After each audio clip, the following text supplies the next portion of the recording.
Welcome back to Deviatus. Today I have a very special extended edition that is not the typical question-answer format of the show. Instead, I received permission to record a very interesting discussion I had with Theologian Jon-Paul Capece, who was recently featured on Shannon LeGros' show, Into the Fray. I feel like I owe you a little bit of an explanation about how our discussion came into fruition before I start playing our discussion. I learned through his recent interviews that he's writing a book on demonology and was in need of first-hand accounts of experiences with the demonic. I decided to reach out after hearing those interviews directly to John regarding those experiences I've had, some of which I shared on Shannon's show in episode 59 that I'll link to in the show notes. I emailed John just to get his thoughts on my experiences and whether he considered them to be demonic in nature. Without totally intending to make our conversation into a podcast episode, I did receive John's permission to record and share this conversation with you because I just had a hunch it would be something you would enjoy. I do want to send a couple of shout-outs to people who've reached out to me recently before we get into this conversation. Paul S. contacted me via email and says, "Just wanted to say thanks for your show. I discovered it about 2 months ago and have been hooked since. Keep up the good work." Thank you so much, Paul. Also from David in San Diego, he says, "Great recent episode." I believe he's referring to episode 33 on gang stalking. "No idea you were also in San Diego. I am a native. Keep up the good work, and I love the podcast." From what I understand after living in San Diego for about 7 years, there aren't any true natives around, or at least they're very rare. So thanks for listening, David. And last but not least, Lisa B. submitted a 5-star iTunes review and says, "This guy's a great podcaster and a good interviewer. He addresses the topic without being hokey or silly. Thanks for a great listen." Lisa, thank you so much for taking the extra time and effort to rate and review in iTunes. I really do appreciate it. Any reviews for this show do help others with similar interest to find the show. Plus, I always enjoy hearing the feedback. If anyone else wants to get in touch, my email address is deviatuspod@gmail.com. Or you can rate and review in your favorite podcatcher or on iTunes. I would really love to hear from you. Let me know what you think about the show. But for now, let's get to this conversation with Jon-Paul Capece. Jeremy. Hello, how are you? Good. Can you hear me okay? Yeah, you hear me fine? I can hear you well. Perfect. Yeah, it's great to hear your voice. I've listened to the episodes that you had with Shannon, and man, you got some interesting stuff going on. That's awesome. I've heard I've got a voice for radio and a face for radio. I'm probably the same. Well, at least you're bold enough to put your picture up. I haven't gone that far yet. Yeah, and it's funny because my wife's like, "Why'd you put that picture up? That's like your worst picture." It's like, well, I kind of like it. I don't like my other pictures. Oh, that's funny.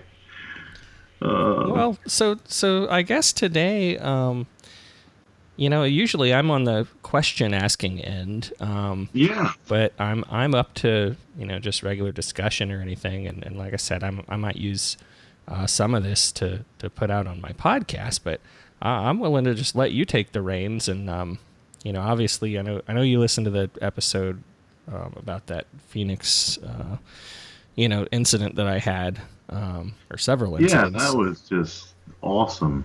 I mean, for you, it must have been terrifying, but yeah, it was definitely not something I'd like to continue. But I just don't necessarily know what to make of it. Well, I think my initial thoughts, were, and I think Shannon had asked at the time, was there anything else going on? Yeah. And you would explain that there were some poltergeist activity and things like that. And, so my brain's racking and things like that, because this is what you got to understand. When it comes to theology, it's a science. You know what I'm saying? And people generally don't give it credit as a science. Mm-hmm. They give it credit as, philosophy, for example, is the first science. And people don't normally refer to that as a science either. Mm-hmm. It's usually kind of lumped into, I don't know. Oh, I'm sorry. That's my alarm for you. Oh, yeah. Well, thanks. Sure, I was out. No worries. Yeah. So anyway, so yeah, philosophy, theology usually get clumped together in this realm of folklore and things of that nature.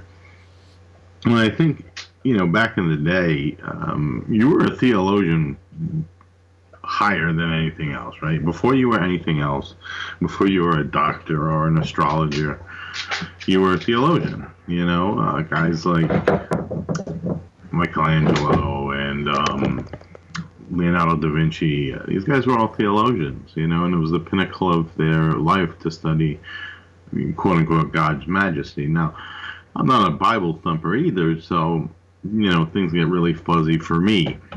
Mm-hmm. That's why on her last show, I kind of put out a lot of history and things like that to try to include other people and make sure no one was really excluded, because I don't want people to feel like, well, if I don't believe in demons, then how can I have a demonic experience? Mm-hmm.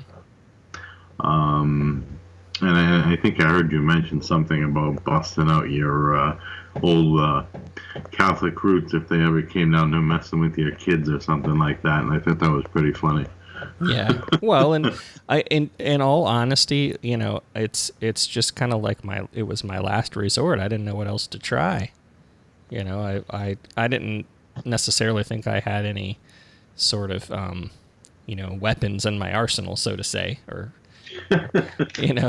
you can tell I grew up in a Christian household, but well, tell me about that actually, because I'm kind of curious now that you piqued my interest a little bit, because there's a lot of branches. So, what kind of branch of Christianity?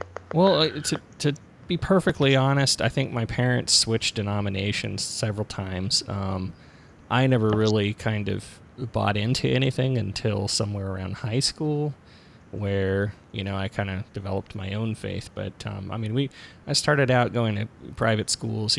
I'd been to Catholic schools. I'd been to some Lutheran schools. There was a lot of Protestant. Ultimately, I kind of found a home in the Baptist kind of realm. But wow. I've kind of since dipped away from that. I just to be totally transparent.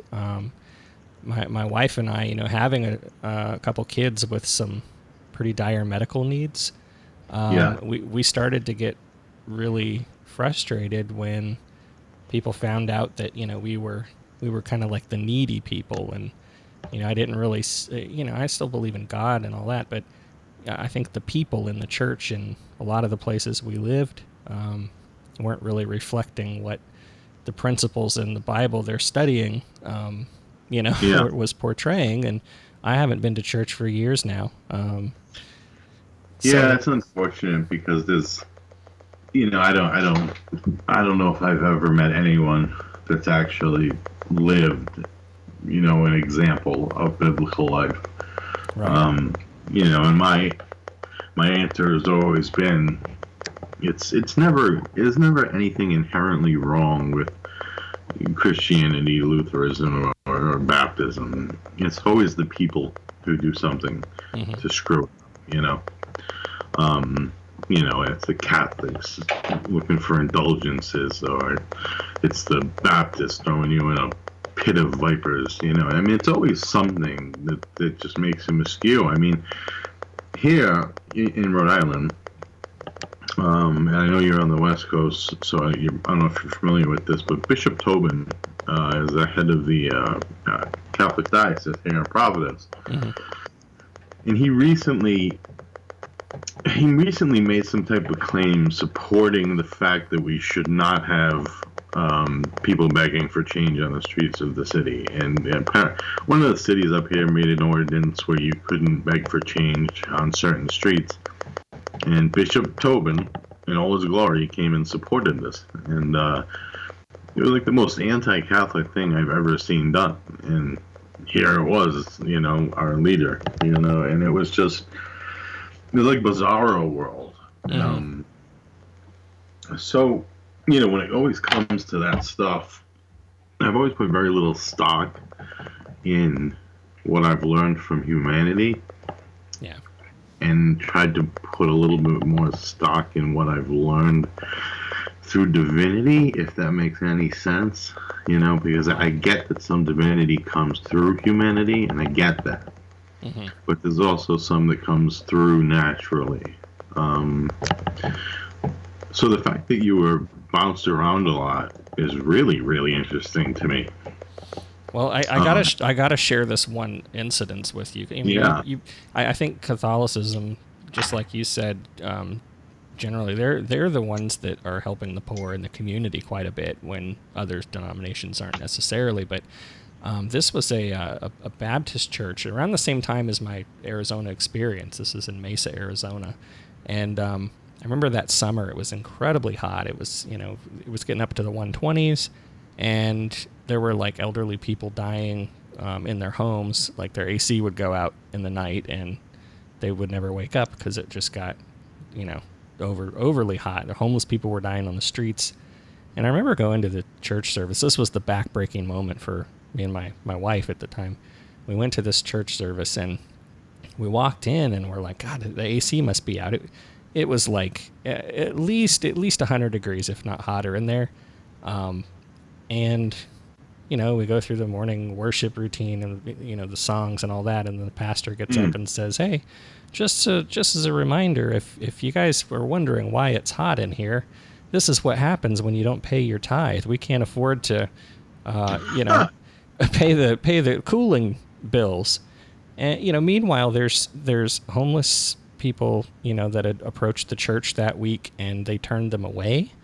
So it was just like all this stuff happening at one time, and it's like, oh my God, I can't believe some of the stuff that people do to other people, to manipulate. It just boggles my mind, really. I don't understand. There was a time, as I'm sure you could imagine, while I was studying theology, where I thought to myself, should I become a priest? Mm-hmm. And I think now I'll be very blunt. I'm usually very blunt. I don't swear though, don't worry. I mean, I do, but Shannon kind of talked me off that. You can swear, I don't mind. No, I went overboard one episode and we all got yelled at. But anyway, I used to wonder why would I go into seminary? And so I had a heroin problem for a long time, and I had a drug problem in general since I was 14, and I was living with undiagnosed PTSD even longer. So when I think I smoked crack for the first time at 14, and I eventually developed into just a much larger habit with worse habits attached to it. And eventually I became a recluse, junkie, so to speak. And I used to wonder to myself, do I turn to seminary? Because it's funny, because I was in grad school while I was a junkie. And people would tell me, like, well, you're here to be a priest, you're here to be a priest, you're here to be a priest. What else are you going to do? What else are you going to do? And I'm like, well, maybe I'm just interested in the subject, But after a while, you start to think about it, and you start to think about, well, what are you here for? Why are you a priest? And, everyone's message is because they want to change the world or spread the gospel. Usually it's spreading the gospel. It usually has to do with evangelization. And there's a lot of people that, confuse evangelization with proselytization. And, unfortunately, did I put another buzzer on for you, Jeremy? That's terrible. No. Anyway, so they confuse evangelization for proselytization, and I think sometimes that's their motive. But I recognize my motive was just, wouldn't it be great to sit in a dark basement surrounded by wine and books that hadn't been opened in years and not have to pay rent? And I'm thinking to myself, like, it's probably not the right motivation to be a priest. Right. And it's like, I'm wondering if other people are having these moments themselves where they're saying, well, deep down inside, it'd be nice to not have to pay rent, and, it'd be nice, I'm sure there are priests who really get off, so to speak, on getting up there on Sundays. And maybe that's a high for them. Maybe it's like a drug. I don't know. Maybe, there's in the Catholic Church. I'm not sure if you're aware of this or not, but there's always been this apostolic succession in the Catholic Church, and some people think that's literal, which is a huge mistake. Mm-hmm. They think that their priest is a direct descendant of the apostles, and that's just impossible. I don't know how they come to that conclusion. Yeah. What it is, though, is a ceremony where, through laying on of the hands and things like that, which is not a very Catholic thing, they kind of transmit the Holy Spirit onto a priest, and that's how the apostolic succession takes place. Mm-hmm. So your priest is in some way, shape, or form connected to the original apostles. That's all heavy stuff as a Catholic. I mean, and if that's, if you are a Catholic, then that's what you believe in. But my point has always been this: people are seeing stuff all the time, right? I mean, there are so many podcasts. I mean, I don't know so many, but I mean, on my catcher alone, I got, I don't know, 10, 12, just like you, to listen to all the time. It's nonstop. And I love it. It's like every day something new comes out. And I've heard of a lot of things, and still new things pop up. And it's just like, ooh, this is cool. Yeah. And the more that I would listen, I would start to formulate the idea, like a lot of people do, that this is all kind of coming from one place. And it's probably because of my theology training that I leaned in that direction in the first place. But when I began to go back and kind of, look at things and open up things and research things, it actually started to make sense. And that's when I started to get a lot more into it, when it started to make sense. The idea of demons manifesting as black figures with red eyes is, 90% of the time that's how they're, that's how they're seen, and that struck me as very, very interesting. And the Catholic Church does a really good job of doing its homework, so to speak. They do a lot of they'll trace studies back all as far as they can go. They want to bolster their claim on this as true worse than anybody, because they have an agenda that if you stray from the path of good, you'll fall into the path of evil. I actually I don't believe in that agenda. I don't believe in heaven or hell. Mm-hmm. I just believe in interdimensional beings. And I believe that some of these interdimensional beings are demons. And I believe that's just our word for them. But I also believe they do contain a lot of what folklore has taught us about them. Because, you have to consider that folklore does consist of hidden truths and knowledge and, oral tradition and things like that. But go ahead. I'd like to hear some more of your stuff because I don't want to monopolize the conversation here. So. Oh no, I'm open to whatever. Yeah, me too. So I'm just gonna, Well, but yeah, I would like to hear actually, because there was a few things that were really cool. I know you had some poltergeist experience, and I know you had that little T-shirt thing falling through the floor was really trippy. Yeah. That one wasn't. It was so strange. I remember that specifically because my wife experienced something during that time, but she had an audio experience where I had a visual. Right. And yeah, that was just more of a, like, we were sitting there watching TV, and I think commercial came on and it was really loud, so we often will mute the commercials, And yeah. I thought I saw something, moving, like in the kitchen, and that was this particular place. We were having a lot of like shadow figure stuff going on in the kitchen and downstairs in our bedroom, and we both, I think, are heightened alert at this point, living at that place, and I kind of looked over, and my wife looked over at the same time, I think, expecting to see what I was seeing. Yeah.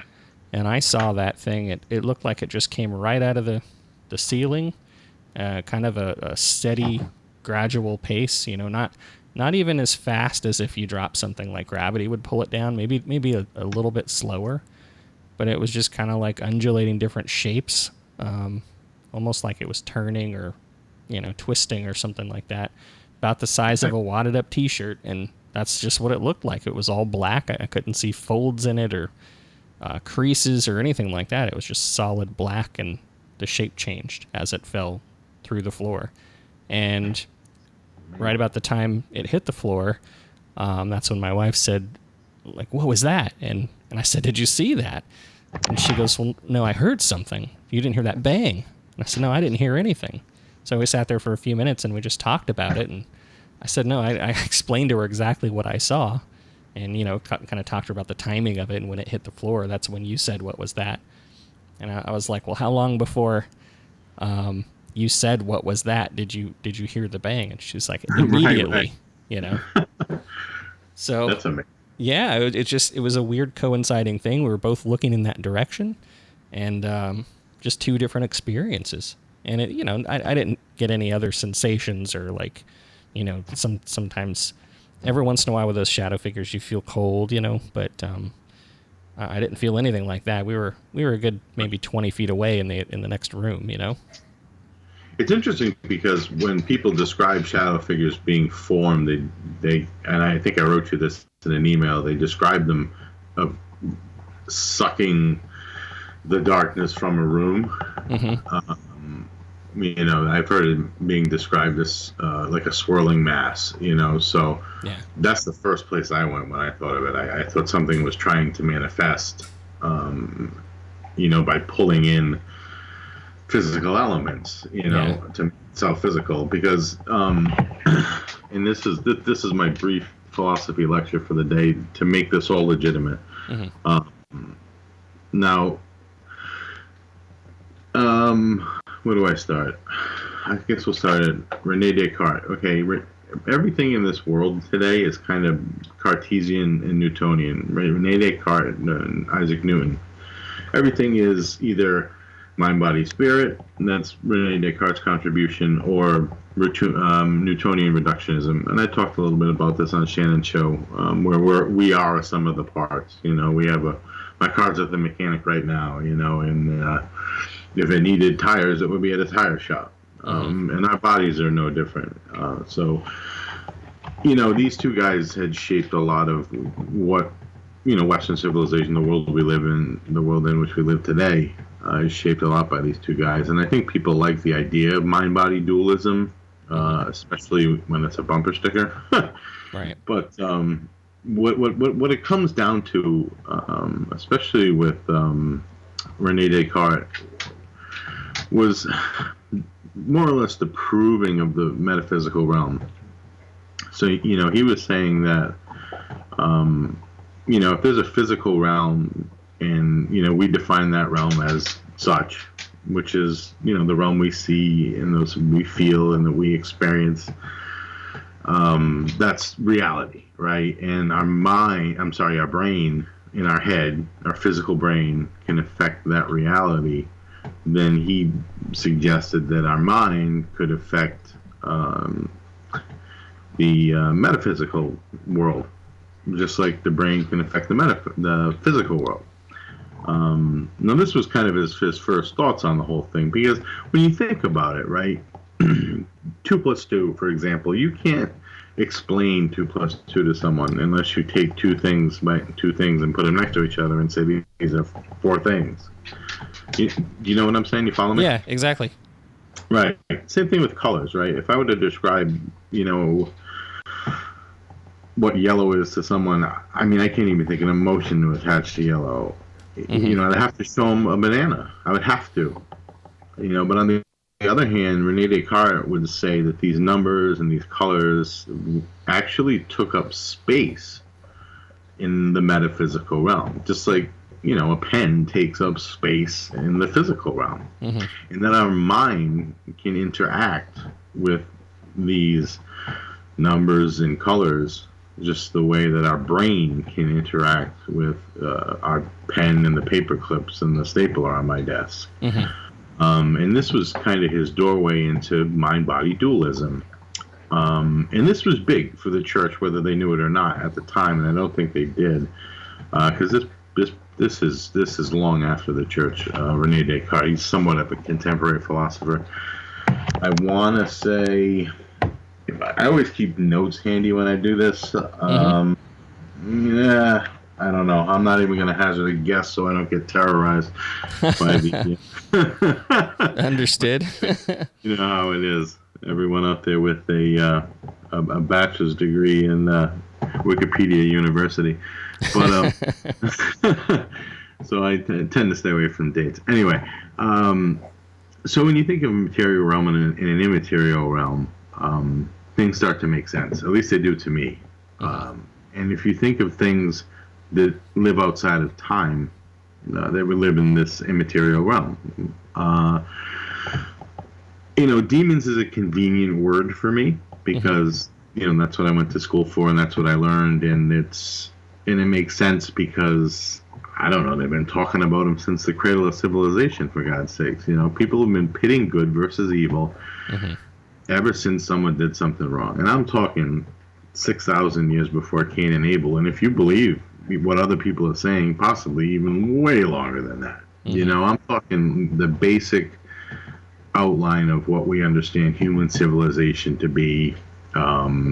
Maybe, I don't know, 5,000, 6,000 BCE, ancient Samaria, somewhere around there. We start seeing, the Enema Elish and different texts are up, and we start seeing theogony immediately. What is God? That's what a theogony is. Where does God come from? What's his family tree?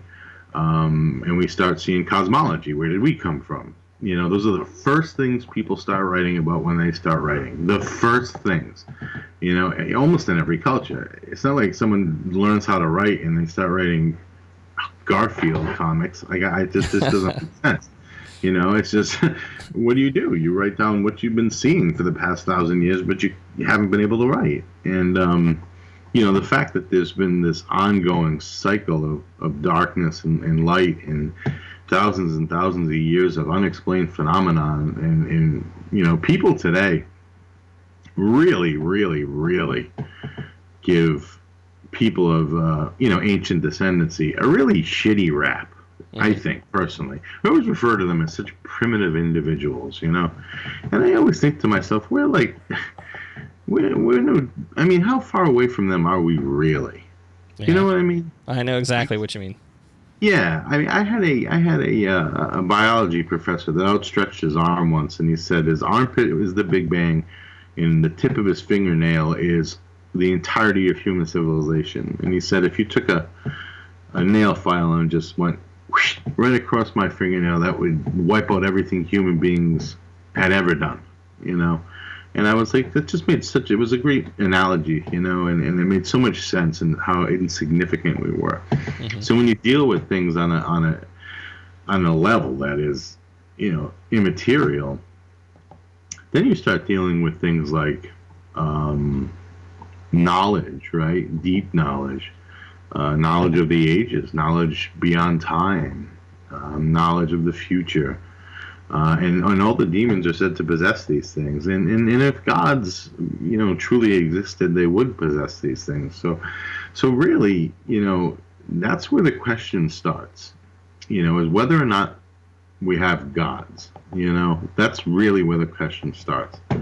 And the little thing that I always throw out there for everybody is Blaise Pascal. I want to say, like I said, I'm afraid of dates. I want to say, oh God, I'm just going to say 15th or 16th century and hope I don't get yelled at. He was a theologian, and he came up with what's called the wager argument. I don't know. Have you ever heard this before? I don't think so. Yeah, Blaise Pascal's wager argument, and he converted a lot of people to Christianity by doing this, and it was very interesting. Immanuel Kant would later come along and kind of disprove some of his theories. So he could have been a bit later than the 16th or 17th century, but that's not really important. So Blaise Pascal comes up with this idea, right? Frankly, that it's better to believe and have it all not be true than to, not believe and have it all be true. I have heard this, Which yes. is- yeah, which is crazy, right? But which is even crazier than that, and now that converts a lot of people. But when it comes to talking about gods or interdimensional beings that maybe maybe we do have subconscious power over the metaphysical world, as Rene Descartes suggests. Maybe that is true. Maybe that's why you see people who can do things like bilocate, or you can, move things with their mind, telekinesis, things like that. But there was an earlier guy, a much earlier guy, Saint Anselm. He is now a saint. He had an ontological argument. An ontological argument is basically for or against the existence of God.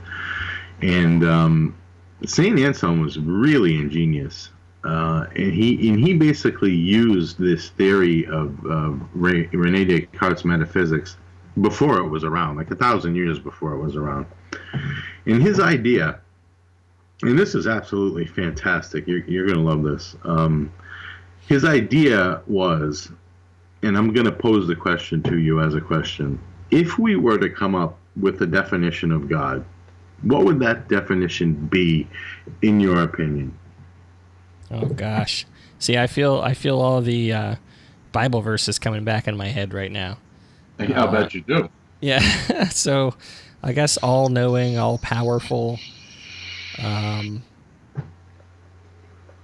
creator and holder of all that's true. Right. I think you're hitting the nail right on the head. Right. You got your basic omniscience, your omnipotence, omnipresence, all that good stuff. So what he says is, if we're going to put God in a dictionary where every person on the planet is going to agree, now it doesn't matter if you disagree with whether or not God exists. We're just going to put God in the dictionary, okay? Mm-hmm. And it's going to say next to him, a being beyond which nothing greater can be conceived. And everyone agrees with this. They say, okay, yeah, if that were a God were real, that's what the definition would be. A being beyond which nothing greater can be conceived. Now, I happen to agree that that's a pretty good definition.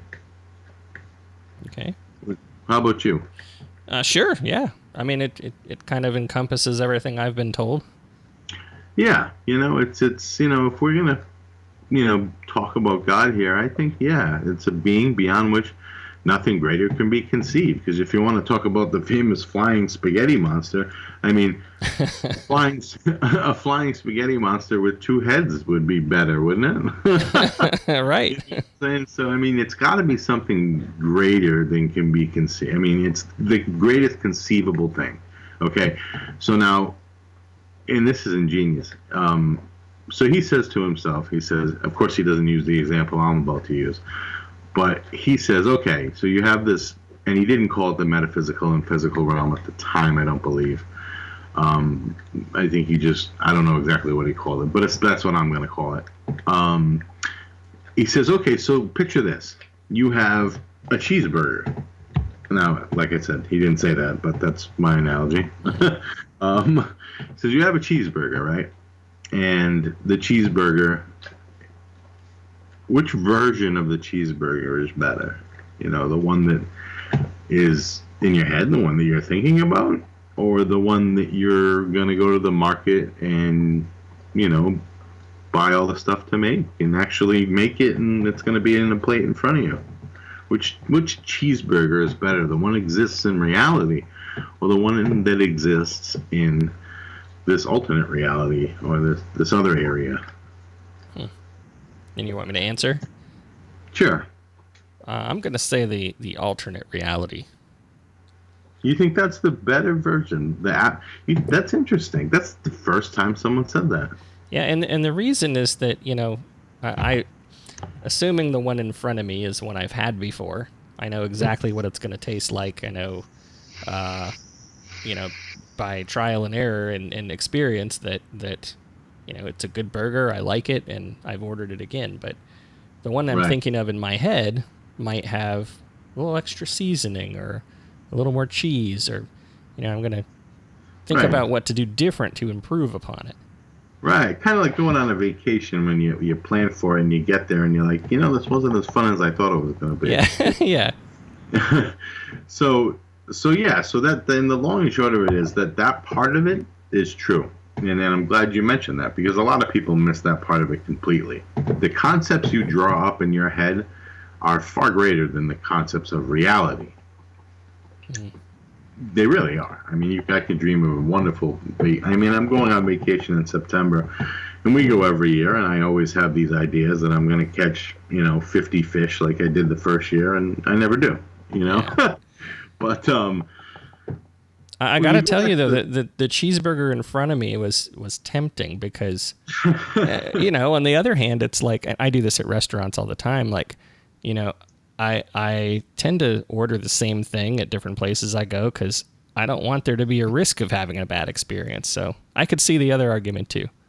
That's interesting because when you think about it in reality terms, right, because you're thinking about it ideologically, right? Mm-hmm. Ideologically, you want the best possible option. And the best possible option does not exist until it exists. Right. Basically, right? So, out of those two options, I would say you're an idealist in a sense. But the reality is the version of that burger that is better is the one that's actually in the realm of the we're in, the reality realm. Mm-hmm. I don't want to call it the reality realm. I hope you can edit that out. But this realm, the world that we're in, you know what I'm saying? That is, to Anselm's argument, the cheeseburger that you can't get at, while ideologically it may be better, you can't get it. Mm-hmm. It's not the greatest form of something. Mm-hmm. For something to actually be a being beyond which nothing greater could be conceived, right? Because in that cheeseburger, you can conceive of a heck of a lot of things. You can conceive of a triple cheeseburger with lots of different cheese and maybe really thick cut smoked bacon or pork belly. I mean, even you can conceive of all sorts of stuff, but in reality, it would be nothing greater can be conceived. So to have that burger, whatever that dream burger of yours is, even if it's subconsciously, you don't know, it's got some special seasoning on it. The reality of that burger is the highest form that burger can achieve. Really, I mean, you will, because that's the thing. It's tempting as human beings because you will always be an idealist. You will always say, and I don't mean you personally. I'm saying us as a race. We always say, well, I hope we do sometimes. I can do better. We can do better. This can come out better. I have an idea. I like to get this idea going. Things like that. We're always striving to be the best. I hope. Lately I've been let down quite a bit. It's easy to look around in the media right now. Yeah, pretty much. It's pretty difficult. But when it comes to the physical world, a being beyond which nothing greater could be conceived must exist in the physical world, right? Because if it didn't exist in the physical world, then you could conceive of a better version of it, right? Mm-hmm. So it must exist in the physical world. So Anselm's entire argument is basically God exists by definition. It's just mind-blowing to me. Mm-hmm. It's he exists by definition. She exists by definition. Mm-hmm. You can't, have this pie in the sky idea where you cherry pick from different religions and build your own God. At some point, there has to be a reality, and whatever that reality is, there cannot be anything higher than that reality, or it wouldn't be God, because we've already established a definition of God that suits everybody. Mm-hmm. So if you come to that understanding that there are beings that are archetypal beings of time and immemorial knowledge, right? That they have been here from the beginning. They're the unmade makers Aristotle's prime movers. Maybe they're from other planets. I don't know. I don't want to get into that. But there are these beings, and they exist, and some are bad, and some are good, in the most lay terms as I can put it. But the reality of it is, not all demons are bad, and this is where I wanted to start to get into your experiences. The overwhelming majority of demons, they're not bad. People have this idea because of popular culture, and there's so many demonic possession movies and these crazy movies out there, that demons are bad.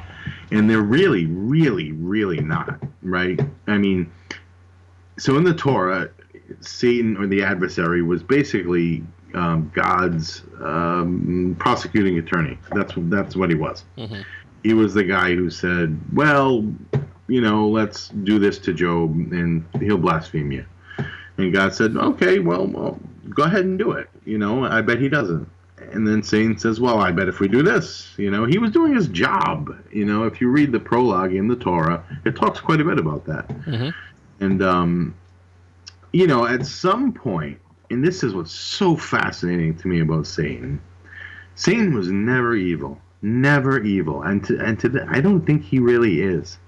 But because of the work he was doing, he became the work.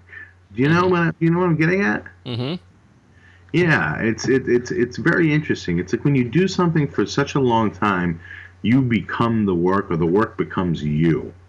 And because he was the adversary for so long, he became the work. And he was, and I keep saying he, I should be saying it.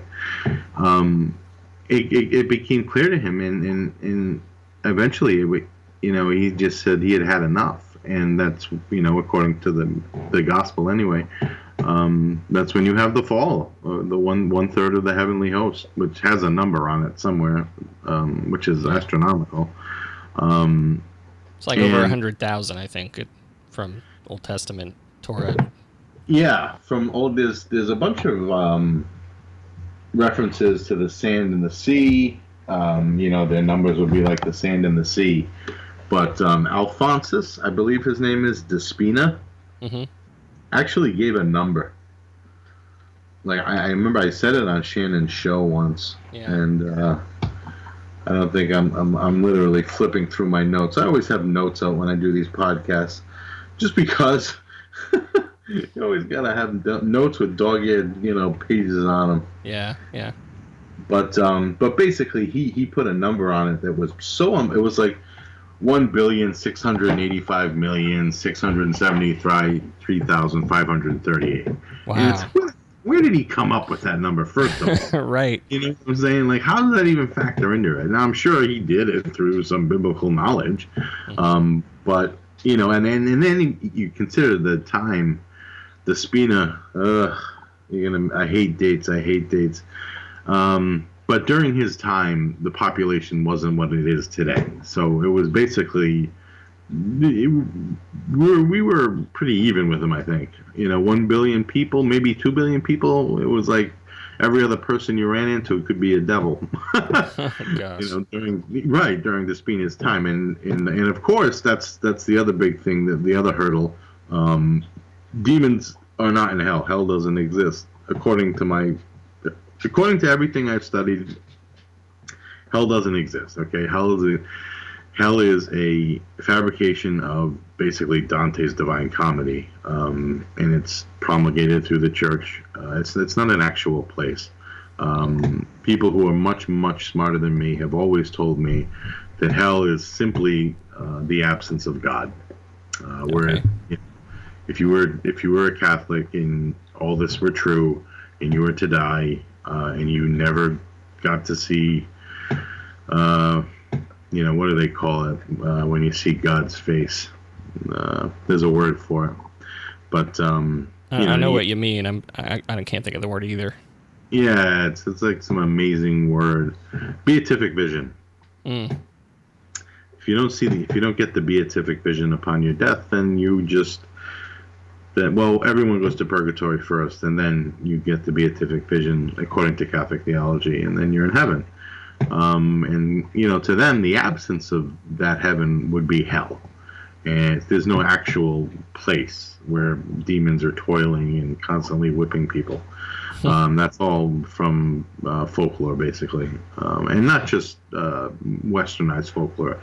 That's a composite folklore, but heavily driven by Dante, Dante's Divine Comedy, specifically Inferno. But anyway, back to the task at hand. Demons are not evil. I mean, I know that there are possessions, okay? So just like people, you have good people and you have bad people, right? So you got to figure that there are some demons out there that are bad. And, there was always the case when Satan, according to mythology, he had his ranks amongst themselves, or, when they bailed, they had ranks. Just like I went over it on Sharon's show, Into the Fray. The thrones, the fates, the angels are ranked according to their standard, basically. And the demons and devils were ranked accordingly as well. Incubi and succubi are part of that ranking. And, some of these things are out to do harm, but they're not intentionally causing us harm. I mean, that's hard to explain. For a succubi or an incubi, for them to operate, what they have to do is terrible. But I mean, I don't know if they're doing it because they want to do it, or if it's just because they have to do it. The whole thing about the incubi and the succubi is that, I don't want to get too graphic. Allegedly, they're supposed to, steal a man's seed, somewhere between copulation, or even when he's alone at night, they can come in and they can take it and they can use it to make some type of an offspring, which I've actually been doing a lot of studying about, because I know angels can't breed, and I'm curious as to whether or not, it doesn't seem like demons can, but then you have these incubi and succubi that are trying to breed, in a sense. Really, maybe it's because they're outnumbered 2 to 1, but so that's their task, right? That's the task of an incubi or a succubi, is to somehow get the sexual essence of a man or a woman, bottle it up, and bring it wherever it needs to be brought. I don't know it sounds horrible. You could wake up feeling terrorized. Yeah. But, does that make what they're doing, does that make them evil? I don't know. It makes you think of World War II, Yeah. I mean, follow the directions of a madman, and yeah, you're doing something wrong, but, then again, is Satan a madman? I don't know. I'm sure he doesn't view human beings as equal, if he does exist. So when I think of your experiences, and I think of the guy on the roof, right, particularly following you for a couple of weeks, and for him to be on top of the street light, and the idea of you crouching behind your wheel and driving was just it's hysterical. I'm not. I'm not looking back, I can laugh a little bit, but right. Oh my God, I was so frightened then, It's terrifying, and I can, and I just by talking to you, I can tell that you're not a nut job, Well, so thanks. Well, and I heard you on the podcast too, and I mean, I listen to a lot of podcasts, obviously, and sometimes you can always tell when there's a crackpot on. Not mentioning any shows, but yeah, there's been a few that have slipped through the cracks on some people. But some people's experiences have been really, really genuine. And another one of Shannon's listeners has contacted me as well. He got the spelling of a weird name on a Ouija board, and I haven't been able to find it associated with anything yet. So I'm going to have to go into other languages, which is not fun. But I mean, I take this stuff really, really seriously, because I don't know. I just think it matters. Like, to you, it changed your life profoundly. I mean, I'm guessing you're doing this podcast today because of the events you experienced in your life. Absolutely, and it wasn't just that one. It's right. Been so many, throughout my life, and I don't know why I feel like it happens to me. I feel like, my wife even has had some experiences, probably not as many as I have, but some of them have been shared with me, Yeah. I mean, those are. I want to hear some of those. But the two theories, basically, are people are sensitive. I don't know what that means. Okay, I really don't. When I was a kid, I used to have precognitive dreams all the time, and I saw that little monster. If you listen to the first episode I was on, Yeah, which yeah. by the way, someone drew an awesome piece of artwork and posted it on Shannon's website. Yeah. And when I looked at it, it was like looking at the friggin' thing all over again. It was unbelievably accurate. The description I gave and this guy's talent was just, it put it all back together for me. And as soon as I looked at it, I said, holy shit, that's what I saw. Yeah. It was all right there in front of me, And it was like, and it was no more, well, maybe I didn't, maybe I did. I was 10 years old, blah, blah, blah. Gone. It's all gone. You know what I'm saying? It was, there it is. Yeah. And I relate to you too when you said you'd gone to see a specialist after seeing this thing, and you have a very scientific mind, and I think that's extremely important when you deal with this stuff, because the human mind is extraordinarily powerful, and we don't know what it's capable of. And, right. But on the other hand, that was the only experience I had, and some people claim, well, it turns off at puberty or some shit like that. I happen to believe mine turned off when I started using drugs. I've been clean 5 years now and it hasn't turned back on. I don't know if it will. The other thing is, too, I protect myself a lot when I do this stuff because, right now, what is it, like 6 o'clock where you are? Yeah. So it's probably nice and sunny. Yeah, it's still sun's up. Yeah, it's actually hot where I'm at. Is it really? Yeah. It's like 80 in my house right now. Oh my God. Yeah, that's not for me. When I do these shows, it's funny because Shannon's on the West Coast, and we usually end up talking for 3 hours, and she puts up 2 hour and 20-minute podcasts whenever I'm on, which I absolutely love her for. Yeah. But we end up talking 3 hours, and I'm laughing. I'm like, yeah, this is all funny to you, but it's midnight right here, right now, and like I'm done. Yeah. It's time to end this because it's all bright and sunny over there on the West Coast, and here I am holding my rosary beads and my holy water, hoping like nothing falls through the wall. Oh gosh. But the other thing, like I do protect myself. I have a very strong spirit. I do read tarot cards very well on my own. I've always read my own cards very well. When I was younger, we had our cards read, and we were pretty young. I think it was 15, and my mom had allowed my brother and I to have our cards read. And the first thing the guy said to me was, have you ever considered doing this?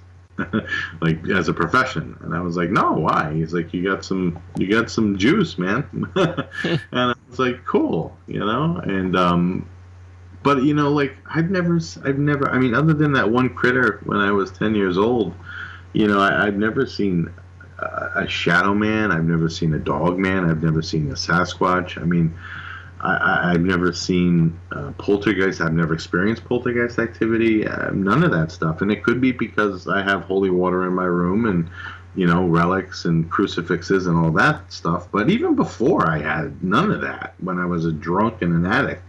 Yeah. Nothing's going to get me. But I also believe that there's a certain demonic aspect to addiction. And I do have a story. I do have my first story, or a couple of stories coming in for the book.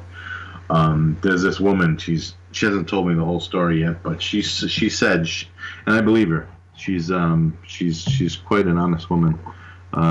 She has a sweat lodge down here in Rhode Island, and they do sweats on a weekly, like a weekly little thing. When her daughter was addicted to heroin, she saw a demon on her back, like as clear as day. Oh, just like there, like you saw your guy, she saw this, just clinging to her, and I always felt like there was a demonic aspect to addiction in a way, and I don't know. It's just, it was that kind of scared me. I got kind of glad I got out of it when I did. But the other thing too is, in your case, you know, I've read a lot that the devil always comes for the devout, right? So Mm-hmm. if you're a churchgoer and you're a Bible thumper, like, you got a target on your back, Mm-hmm. as opposed to, now this is mostly Catholic dogma, which is why I don't put a lot of faith in it, because it's almost exclusively Catholic dogma. Whereas if you don't go to church and you don't practice and you don't worship and you don't believe in God really, or you cherry pick from other religions, then Satan doesn't bother you because he already has you. So my first thoughts with you when I was listening to your conversation was like, and you had mentioned that you had this upbringing as a Catholic, as a Christian, and then you had kind of grown away from it. And I thought to myself, I was like, oh, well, maybe they gave up on him now because they got him, which is Yeah. probably not what you want to hear, right? Well, honestly though, like I still have experiences. But you still do, right? That's Yeah. interesting. Yeah, and it's not. I think since then, that was right around that same time that we walked away from that particular church in Arizona. But I've had, gosh, we went to North Carolina. We lived there for, God, 4 years. Didn't have anything happen. We moved back to California in San Diego, and that first place we lived, we were there a good 3 years, and that place was active. That's where I saw the T-shirt looking thing. Yeah. We had a bunch of other stuff happen in that house.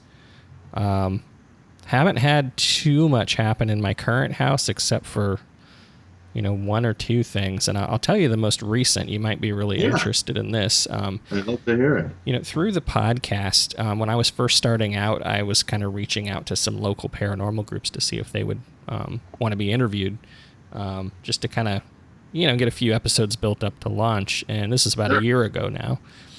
And the San Diego Paranormal Eye group reached out, and I basically did an episode with them on.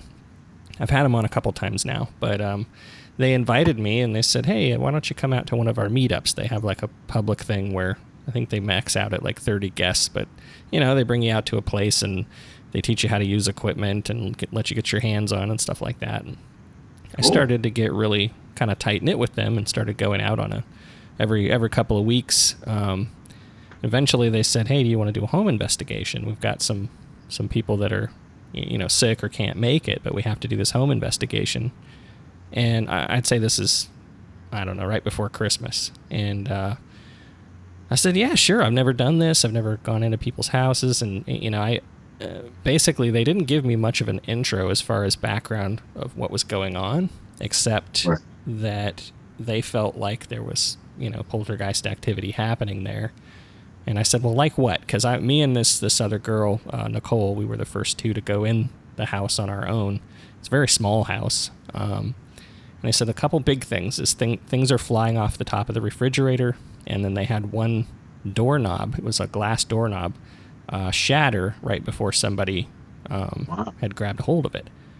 I said, okay. And they showed us kind of where that stuff was going on. And so I get this idea, I'm like, I'm gonna I pulled a nightlight out of the wall because there was nothing on top of the fridge, and I on camera I said, okay, I'm just gonna set this on top of the fridge, and I put it, I don't know, maybe 6 inches back from the door, and went about the night. We had some things happen that night that were caught on audio, a couple things on the SLS cam, and a bunch of obviously a bunch of noises. But nothing really on video. At the end of the night, that thing was still on the top of the fridge, and I went and put it back when we were cleaning up.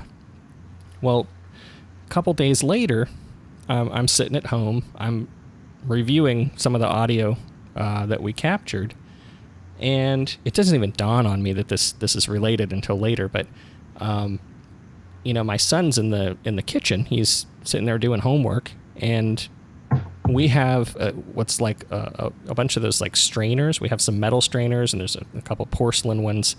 I mean, probably about 15 pounds worth of junk stacked on top of our fridge. They're just a stack of strainers, or colanders or whatever you call them. Right. And I hear this loud crash, and my wife's got direct line of sight, and we kind of yell out. We say, "Are you okay?" And he's like, "Yeah." He says, "That thing fell really close to me." And I'm looking at it, and I'm like, what would cause that to fall? Like, he was sitting down. My wife and I were sitting in the next room. My daughter was in her bedroom. And, we walk over, we kind of clean up, and I'm like, my God, there's this stuff's heavy. How would that fall? And I decide to look on top of the fridge, and it's, you never look on top of your fridge. You know how much dust is up there? Right. I saw a perfectly clear circle where the stuff had been sitting for a long time, and in the dust you could see drag marks towards my son where he was sitting. Really? Yeah, and I'm sitting there thinking, like, what the hell? So I start going into investigator mode. I start doing things to it. I put the things back up there, and I'm like slamming the fridge door and all this stuff, and can't get it to move.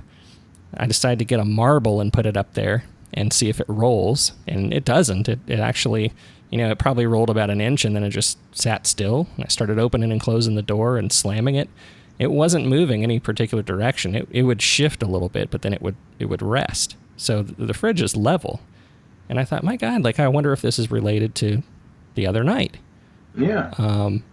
After that, I hadn't had any experiences with anything like that. I mean, I feel like I'm constantly watching the top of the fridge now, which is ridiculous. But I haven't had anything happen since that moment. We got a dog. The dog barks occasionally at a particular spot in the living room, but we haven't seen anything or had anything like that happen.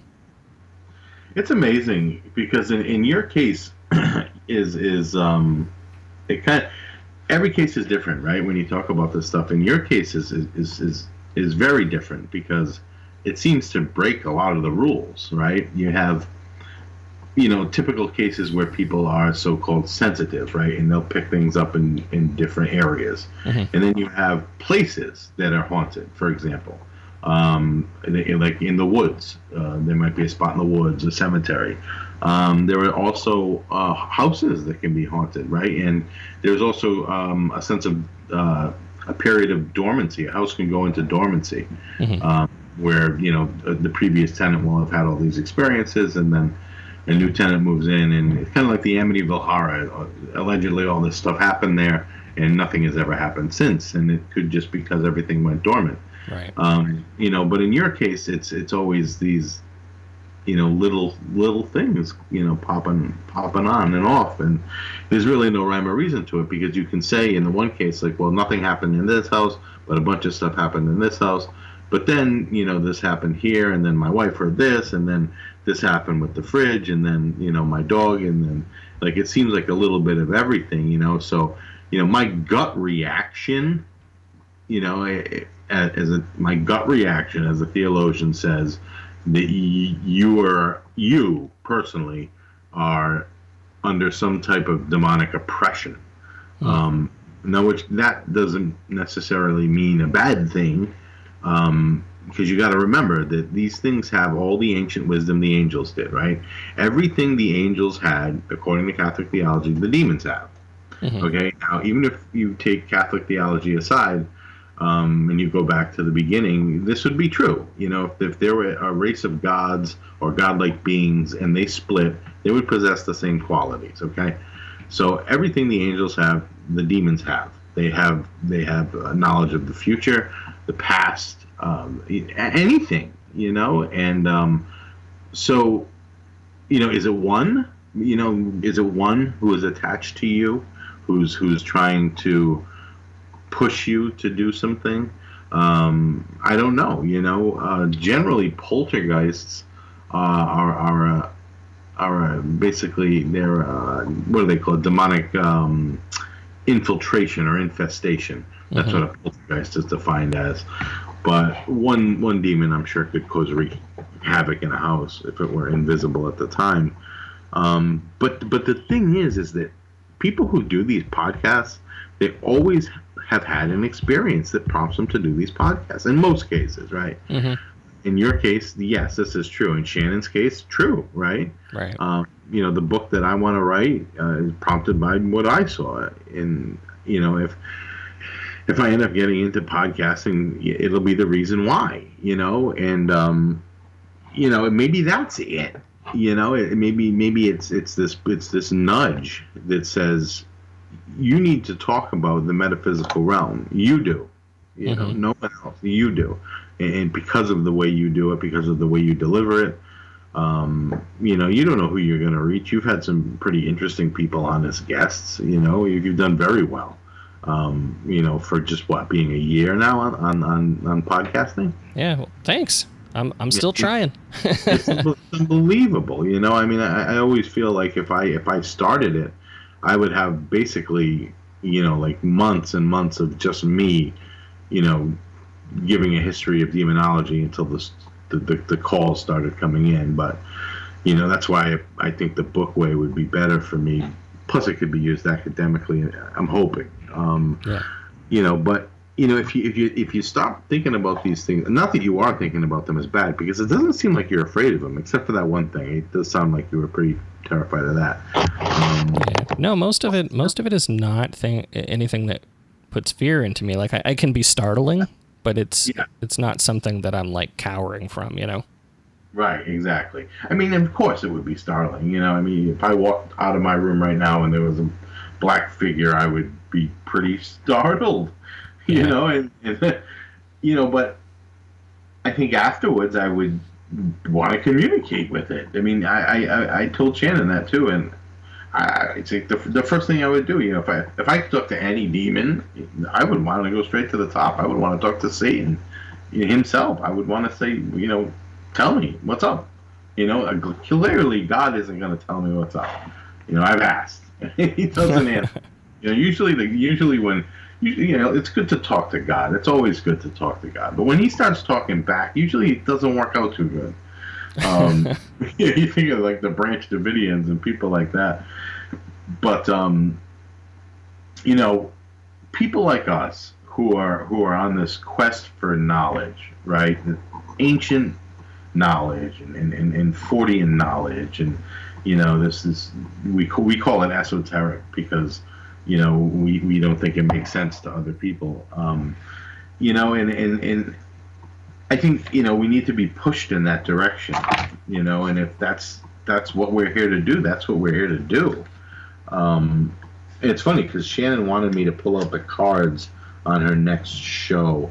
I have a set of demon tarot cards, and we are going to do that. Yeah. And we did it briefly at the end of the last time I was talking to her, and it typically with tarot cards, right? Whenever you pull out a card, with the demonic tarot card, you can do a spread like a typical tarot deck, but you can also do like a ask a question, pull a card type deal. Mm-hmm. And typically with tarot cards, the answer doesn't come until like 3 weeks later. And she asked a question about the shadow figures that she saw, and we pulled a card of an ancient demon. I think his name was Cochranolis or something like that. And, I was reading into him a bit in his divination, and basically he was known for like breaking up marriages and stuff, and it had a lot of weird stuff to do like that, but buried deep in the divination of the actual demon and what he does, what his charge is, or what his whatever is, Mm-hmm. As a divination, as a divining tool, if you pull him in a deck of cards, it means focus on learning the secrets from others. So I think to myself, the question she asks is, why does she see those things? The answer she gets is to focus on learning the secrets of others, the truth of others. To me, it makes sense. It didn't make sense at the time. It took me some time to think about it and to look at it. Mm-hmm. But that it didn't lie. It worked. Why did she do her show? Why does anybody do their show? You want to find out the secret, hidden knowledge. And in my opinion, the only way to do that is to go into this alternate reality. Whether it's through a shamanic vision quest. I've heard people having a lot of success doing that. And what I love about shamanic vision quests is that generally you go down, you go into the earth. It's not a heavenly experience. I really like that. I'm not big in. I don't know a lot about shamanism. Just what I've heard here and there, but to me, I like that idea. I like being connected to the earth. I like that idea. But I mean, to me, it's something wants you to do something. Do you know what I mean? It's and you're probably doing it because when was the last time you had something? Was it the fridge? Yeah, it was. Aside from the dog barking, which I mean, our dog barks at everything now, so it's really hard to say. But but I'd say the fridge. That was probably, gosh, I want to say December. Yeah, and now, how long ago was it when you saw the creepy thing? You mean on the roof? Yeah. That was, I want to say 2005. That was a long time ago. Yeah. That was when my daughter was just born. My son wasn't born yet. Wow.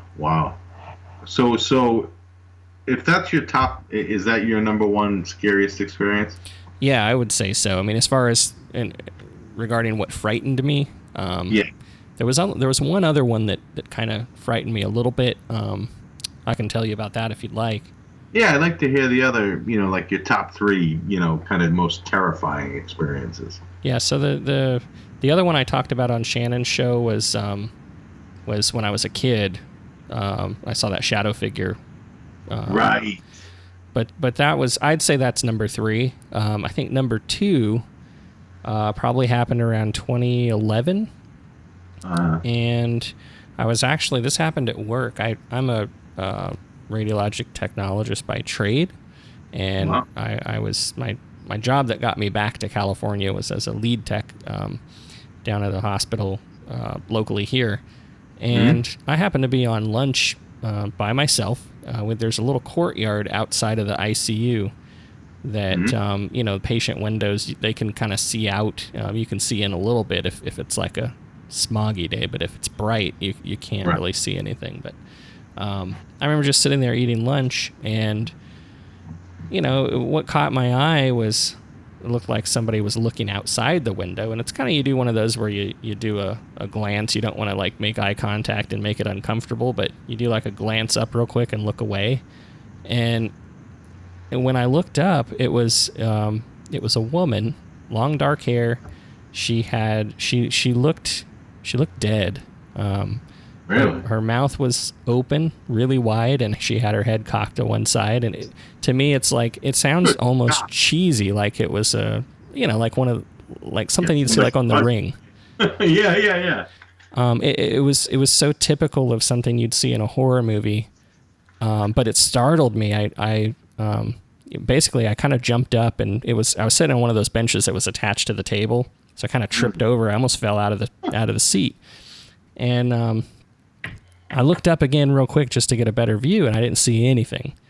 So I walked, this is still on my lunch break, I walked around the corner, I went into the ICU and kind of ducked my head in that room, and that was right across the desk from the nurse receptionist, and I knew her. I said, "Hey, who was just in this room?"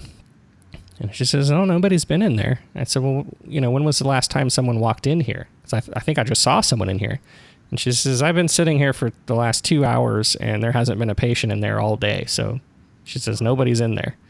And it freaked me the hell out, But it appeared like it was looking at me, Right. Nobody else was out on that courtyard.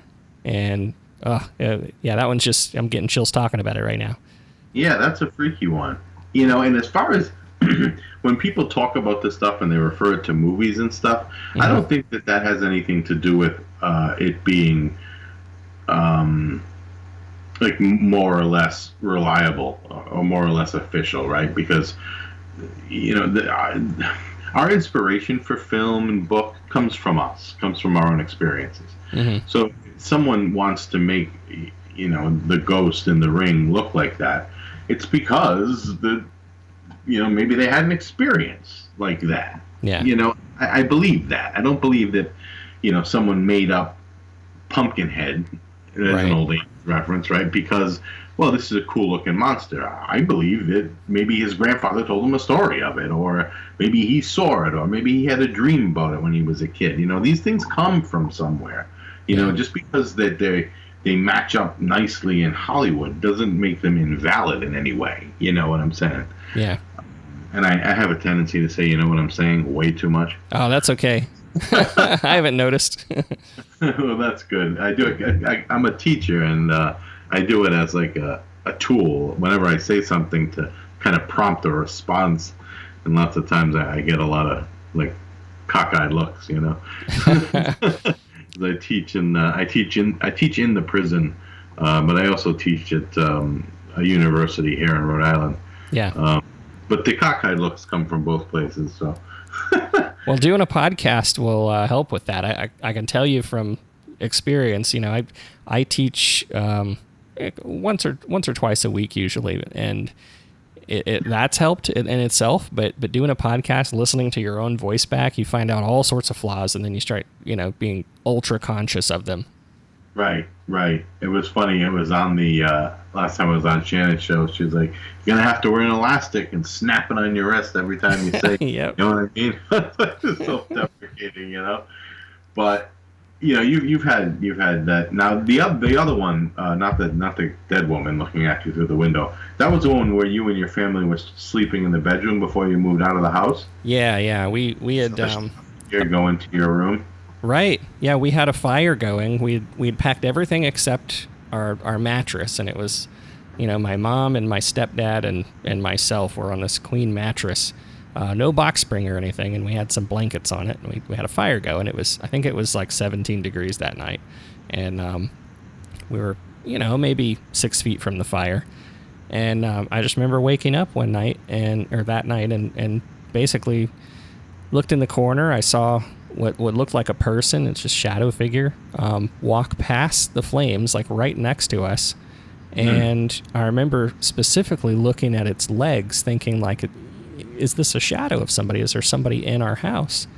Right. And I was looking at its legs, and I couldn't see the fire through its legs.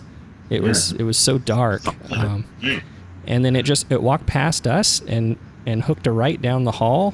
And from where I was laying, I could see it go into where I slept. And, it's like I went to go wake up my stepdad. He was already awake, and he says, "Did you see it?" And I said, "Yeah, what was that?" And he says, "Well, we don't know. Let's talk in the morning." And basically we talked about it on the truck ride. He was saying like, "Yeah, we were seeing that go into your room every night. We'd go in there after we saw it, and we couldn't find it, but we were really worried. We didn't want to scare you."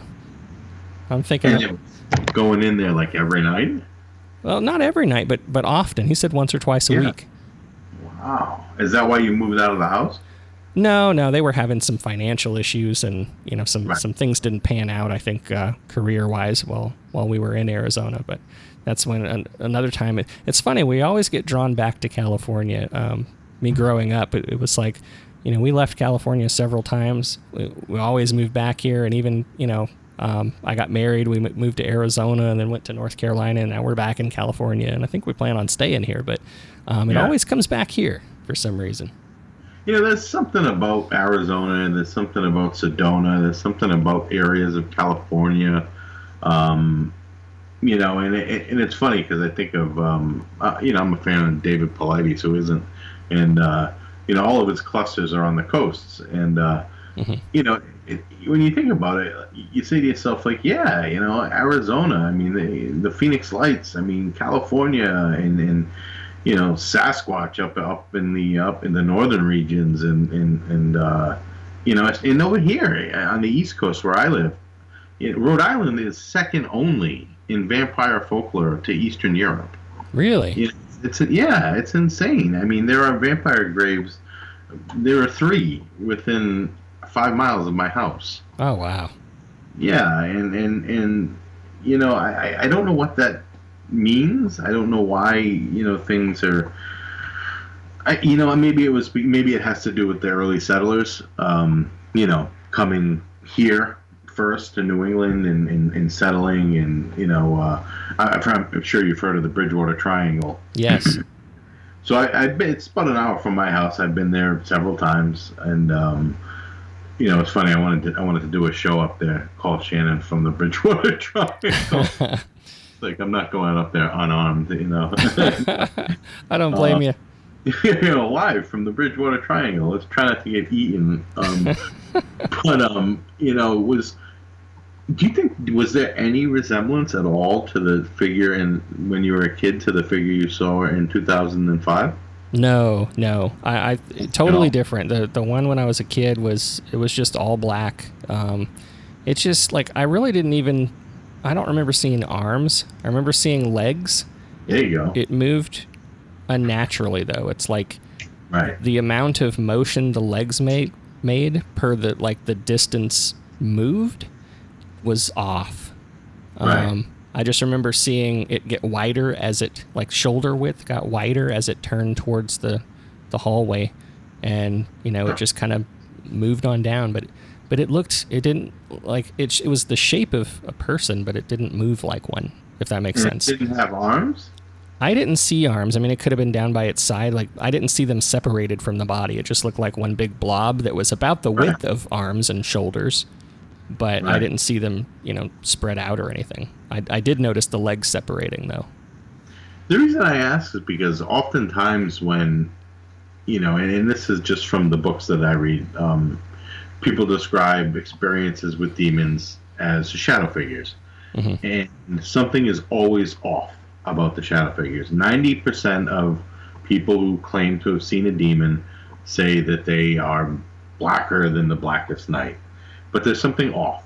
They're either missing a head, they're missing an arm, or they're red. They have red eyes. That's like a huge one. Everyone says they have red eyes when they see them. And then there's something unnatural about them, and I think it's the transition from the metaphysical realm to the physical realm. Mm-hmm. I'm not saying that they can't do it. I'm just suggesting that maybe, because no one else on the highway saw that thing on the street light, as far as you know. Right. So there has to be some overlap where it's in the physical dimension and in the metaphysical dimension, but so are you. Mm-hmm. You follow? Yeah. So it's got to drag you in a little bit too, and I think that's where the bumpy stuff happens. Because when you think of time is, time. We refer to it as a linear thing, right? And for a divine being, time is secular, really. There's no beginning and no end. It's completely irrelevant. If heaven were such a place that existed, I would be there right now, to be honest with you, because my grandmother's dead, and if heaven were truly to be heaven, I'd have to be there with her. And it wouldn't be heaven without me. So I'm there, and in a way, that's how time works when you talk about things like gods and demons and things like that. So for them to be able to make trips back and forth from these, realms of linear time and secular time, things are going to be off. I think things are going to be elongated and stretched and appear to be weird. But if this thing was going into your room on a couple of times a night, it wasn't hurting you. It seems like a precursor to what you were going to see later in life in some way. I never thought of it like that. It just it seemed like you I don't know, I just feel like you were being warmed up to something, like it was starting young, and it was, gradually became, okay, we're gonna show this guy our true form, and see what the hell happens. Yeah. And he started a podcast, is what he did. and who knows what the agenda is? I don't know what the agenda is. I have no clue. I always tell people, look, I have a graduate degree in theology. Doesn't make me a theologian. Doesn't. Okay, I'm not comfortable calling myself a theologian until A, I'm published, or B, I get my PhD. Right now I consider myself to be like a theologian in training. Someone who's still doing. I mean, I do theology. I do it. I come home from work and I sit down with my books and I do it. I write about it and I look into it, and I'm trying to figure some of this stuff out for people. And yeah, and I know for some people it's all about aliens, right? It's all no, this is all aliens. This all has to do with aliens. And to me, it doesn't matter. You know what I'm saying? I mean, the definition of a being that exists in a metaphysical realm, I mean, what's the definition of an alien? I don't know off the top of my head, but I'm going to guess the definition of an alien is something that's foreign to our reality. Mm-hmm. So if you want to, you could potentially call it, anything: Bigfoot, Dogman, aliens, Greys, reptilians, the Mothman, the Flatwoods Monster, the Dover Demon. All of these things are aliens in a way, and so are demons in a way. And I think that's a better way of looking at it, to try to understand it and say they're alien to our realm, is what they are. Why they come, I don't know. I think that with the internet being out there, a lot of people are talking about this stuff now that haven't talked about it ever in their entire lives, right? Yeah. So I'm not plugging podcasts here or anything, but I don't know if I can mention another podcast on here or not. Can I? Yeah, feel free. Oh, okay. So I listen to a ton of podcasts. You know that, right? I like everybody's. I mean, I just started listening to yours. I didn't know you had one until you emailed me. I'm glad you did. So I was just binge listening to yours. Into the Fray, Monsters Among Us. Derek is phenomenal. The guys over at Blurry Photos are hysterical, but they're also really smart. The guys at Expanded Perspectives, I like them, but lots of times they just kind of read from a script. You know what I'm saying? Yeah. And that bothers me. They did the whole story of The Omen, like the story of like how it started and where it came from, and they got the whole thing wrong. And I love that podcast, and I wanted to like call him and tell him like, oh, come on, man, you like really botched that up. Yeah. That's not how it happened. It didn't happen to a little girl. It didn't happen in the place here. It had nothing to do with that. It actually happened to a young Lutheran boy in Mount Rainier. And, when this boy grew up, he went to Georgetown University with none other than William Peter Blatty. And that's how the story got told. And, but I'm getting a little off track here. So that's okay. I love this. I like the rabbit holes. Yes, we do tend to go down some rabbit holes. But for me, it's like I've tried to kind of lean off the question of why, kind of focus more on the how, and the intricacies. Okay, so let's not try and answer the big question yet. Why are they here? What are they doing? Okay, people are Vic Kunda's show, right? Dogman Encounters, perfect example, right? I had never heard of a Dogman until a couple of years ago. Now I love werewolves, always have since I was a kid. I have an entire half sleeve tattoo of a werewolf on my arm. Like they were the greatest when I was growing up. Yeah. My old man used to take me and my brother to rent VHS back in the day. Yeah. My brother would always rent some Van Damme movie that he would watch with my dad, and I would be down in the basement watching like Hellraiser or Friday the 13th and all these gore movies by myself at 11. And I remember my dad coming down. I was watching probably Pumpkinhead or Piranha. And he was all nervous. He's like, I'm nervous that this is desensitizing you to violence. He goes, I said, okay, all right. He goes, so I'll get some movies for you. So he ends up renting, like, The Shining. Like, he's like, hey, here's a good one. I'm like, that's worse. Has he even seen it?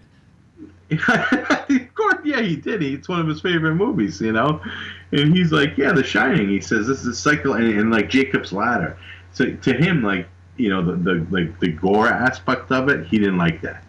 Yeah. But the psychological aspect of it, he thought would do less damage. And I think in the long run, it didn't matter. I didn't grow up to be a serial killer, you know. But the fact that, you know, my father introduces me to psychological horror, I thought was the coolest thing ever. You know, I was like, oh, this is perfect. This is where I want to be. You know, forget about, I mean, Hellraiser's great, but, you know, The Shining is The Shining. Yeah, Jacob's Ladder gave me nightmares as a kid. I think I saw that when I was like maybe 8 years old. Yeah, that's an old movie, and it is scary to this day. Yeah. Ugh. It's creepy, man. All the heads shaking quick, and I think that was the weirdest thing. And then there's the whole demon scene and like dancing with his girl, and like I didn't know what to think. Yeah, when he's dancing with this girl, there's like a tail somewhere. Yeah. And there was and The Serpent and the Rainbow was another one, and I'm like, you've got to be, movies like that are just like, they're not for kids, but my God, it was awesome. You know, I mean, those things, you know, pushed me into the realm of, you know, the Loch Ness Monster and Bigfoot, so to speak. Yeah. You know, more than anything else. I mean, my experience was my experience, but I totally wrote it off at the time. You know, I said, no, that couldn't have been real, and I pretty much stuffed it until much later in life when I realized, you know, studying demonology and, you know, what they're capable of and, you know, what they potentially could look like and can do. And, you know, and I said, okay, well, maybe that's why I saw this thing, is so I could, you know, talk about this stuff someday, or, you know, maybe just to get my mind moving in the right direction. Yeah. And what's more mind-blowing than that is that my parents actually listened to Into the Fray. They found out I was on a podcast, and then they were like, oh my God, we got to listen. And they listened to it, and they're like, did you tell me about that thing? I was like, I don't think so. I was like, because I was in my mom's bedroom, you know, and I was like, no, I think I just pretty much kept it to myself. She's like, no, you told me about it. You told me about this elf person or these elf people. And I'm like, what are you talking about? I never told you about it. And then my old man chimes in and he says, oh no, that was me. I almost dropped it. I was like, what? What are you talking about? He's like, yeah, you don't remember when I was like, I don't remember. And he goes, because we live in a raised ranch. I don't know if you've seen a raised ranch. It's one of those houses where you go in the front door and you either go up or down, you know? Yeah. 5 steps upstairs or 5 steps downstairs, and it's like half built into a hill. Yeah. So he was, you know, turning the lights out. He was coming upstairs, and it was still daylight. It was summer, so it was probably like 8:30, and he's about to go upstairs, and he looks to his left. So he's looking out the screen door, which is like adjacent to the garage door. He's got a perfect view right out the door. And 3 like little gnome elf things walk by. They just walked by. Like they didn't pay any attention to him. They were just like, you know, the noise he makes is like dee dee dee dee dee. And I'm like, were they doing that, or was that just in your head? You were just. He's like, well, no, they weren't saying anything. They had these little hats on, and they were just. I'm like, were they gnomes? Were you hallucinating? He's like, no, they were just like little people, and they were just walking by, and they just walked by, and I went outside, and they weren't there. They just were hanging around the house. I'm like, you gotta be shitting me. I'm like, I saw something that was 3.5 feet tall when I was a kid, and now you're telling me this, that maybe these things could be hanging around here for years. You know, it was just a trip when he told me that. You know. Wow. Yeah, there's something like having that experience where my stepdad, you know, basically confirmed what I saw. Like, there's some weird feeling about that when somebody says, "Oh yeah, I saw this too," and it's like, why didn't you tell me?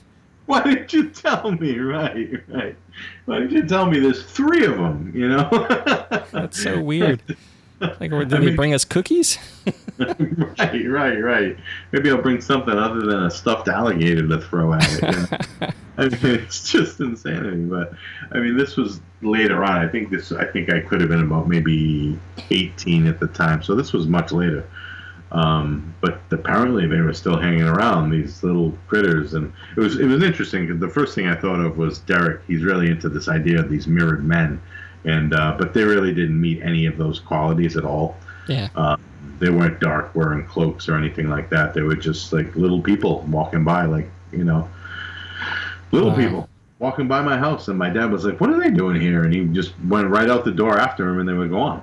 And like, we live in the woods. There's nothing around us. It's not like they went around a corner. There's just nothing, But anyway, like I said, rabbit holes aside, I had never heard anything about a dog man until like a year ago, right? Yeah. And then all of a sudden there's a show about it, right? And this guy's getting phone calls constantly about people seeing Dogman. But as I'm listening, I'm realizing that these accounts are happening 10, 20, 30, even 40 years ago.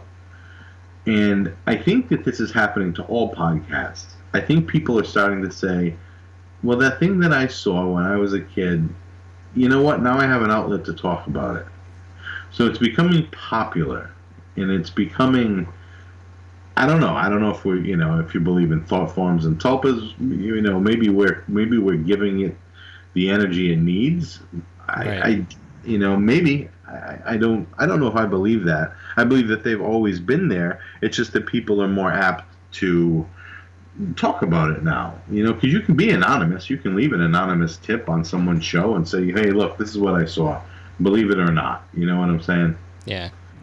And I like that. I always question like why I keep doing this, and I think at first there was a sense of validation and just talking to other people about it, but then I feel like that's kind of gone away. Like I don't need that sense of validation, but there's almost like a camaraderie or like a sense of, I guess, belonging, and something that's separated you from everyone else for your whole life. To find there's others about it. It's like you crave it, I think. Yeah, I agree, and I think in Bigfoot language they call them confirmation experiences, and I like that word a lot. I like to think that we've had a confirmation experience, you and I, and Shannon as well, and that has led us in a direction that few people choose to go. Now I could have just sat with all my books, and that's what I was planning to do, until I started listening to podcasts, and I was like, I gotta get my ass on one of these. Yeah. Because I have to, because I kept hearing shows about demonology, and all they would do is go through like the Dictionary Infernal, the basics. There's like 3 basic books, like the Infernal Dictionary.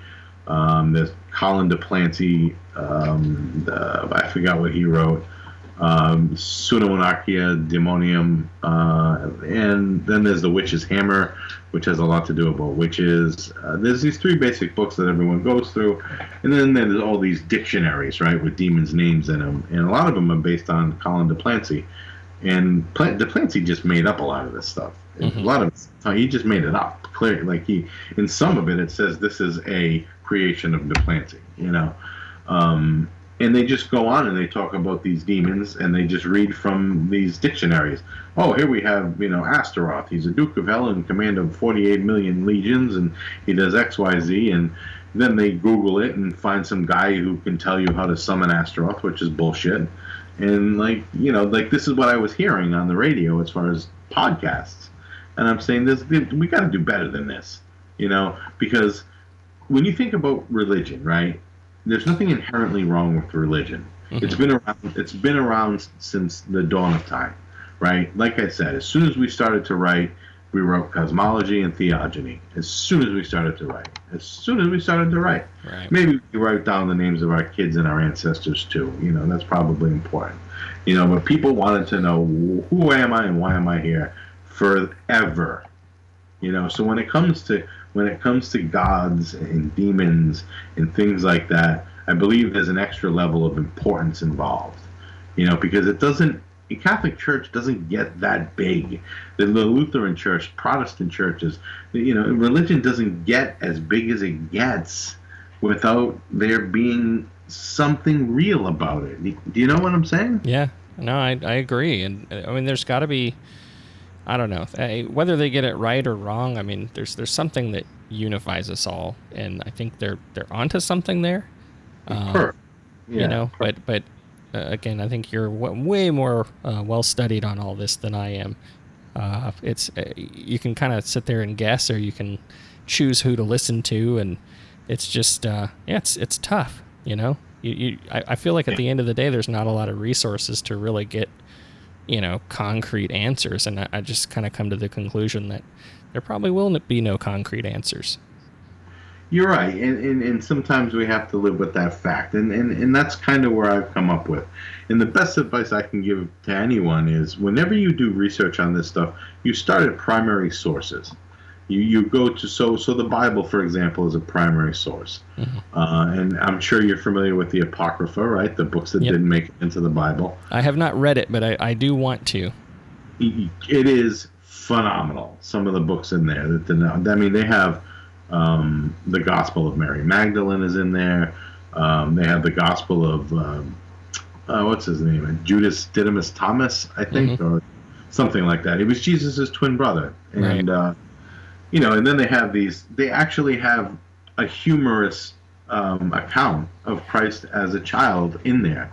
And to me, that makes it so much more real. Like, yeah, of course there was humor 2,000 years ago. Of course there was. Mm-hmm. And some guy wrote a book about Jesus as a 12-year-old and how he was, skipped school. He was like bunked school one day, and he was down by the riverbed making these little birds out of clay, I guess. And some guy came up and he was like, Jesus, you're supposed to be in school and you're down here making birds. And Jesus claps his hands and all the birds turn into real birds and fly away. And he's basically like, what birds? And then they go on to tell stories about when people piss him off and he strikes them dead. He would literally strike people dead. And then, people started complaining to Joseph, like, hey, you got to get a handle on your kid here. He's just snapping his fingers and people are dying just from bumping shoulders with him. And then some kid falls off a roof and he saves the kid. And, clearly this is not something that belongs in canon. But it shows that there was humor back then. There were people who were thinking about this in a very realistic way. They were saying, like, okay, if this is God, then let's explore this a little bit deeper. Because all we have is the infantile narrative in his death, really, and in his ministry, of course. Mm-hmm. But we don't have anything in between. You know what I'm saying? Yeah. Any of the interesting stuff. You got to go to the Apocrypha for that, and then you got to, besides the Apocrypha, there's some great lectures you can listen to out there on lost Christianities. I forget the author's name, but he talks about the Gnostics and he talks about the Ebionites and all these different groups that formed in the 1st and 2nd centuries after Christ's death. Mm-hmm. And all this stuff is so, so important when you talk about the church as a whole, because they did kind of gain control in 325 AD at the Council of Nicaea, right? Mm-hmm. And then they kind of put everything in. That's when they made the Bible, basically. They said, okay, this book goes in, this book goes out. And, there's a certain element of that which I dislike a lot because it leaves out all these primary sources, There was it was a great find in Egypt. The Nag Hammadi Library, I believe it was called. These guys found these ancient books, and they were Gnostic books, and it told this Gnosticism is a wonderful religion full of allegory, and it involves like stars and star people and people made of stardust, and it's just phenomenal. It's wonderful stuff, mm-hmm. But it can't go in canon, not the way that it's written. But it's still a primary source, So whenever you're looking for somewhere to start, you go to the source, mm-hmm. right? I don't want to read a book about Aristotle. I want to read Aristotle. Right. That's where you go, and then from there you go to the secondary sources, right? So in the case of the church, you have, the Gospels, you have the books of, the apostles and things like that. But then you go to the secondary sources, who are the church fathers, the patriarchs, and they're in some ways considered primary source work as well. And then you go up the ladder from there, you know. And one of the best pieces of advice I got while I was in grad school, as a matter of fact, it was required while we were writing papers. We were not allowed to use the internet as a reference while we were writing papers. And to this day, I never use the internet for references ever.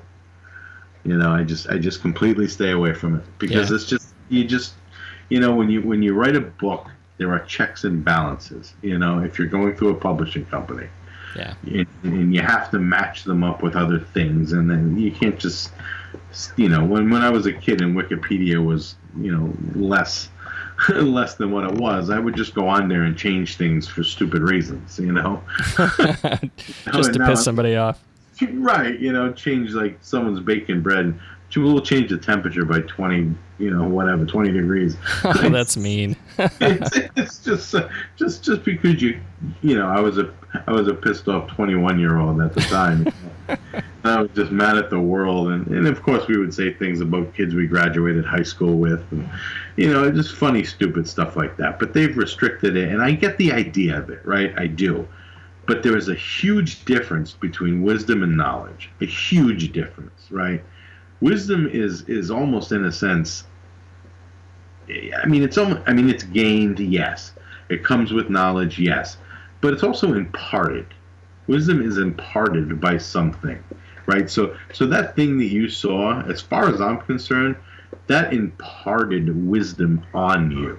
Because you don't just pick up a book and gain wisdom. You don't. You may pick up a book and gain knowledge, but you don't get wisdom. Wisdom comes from grace.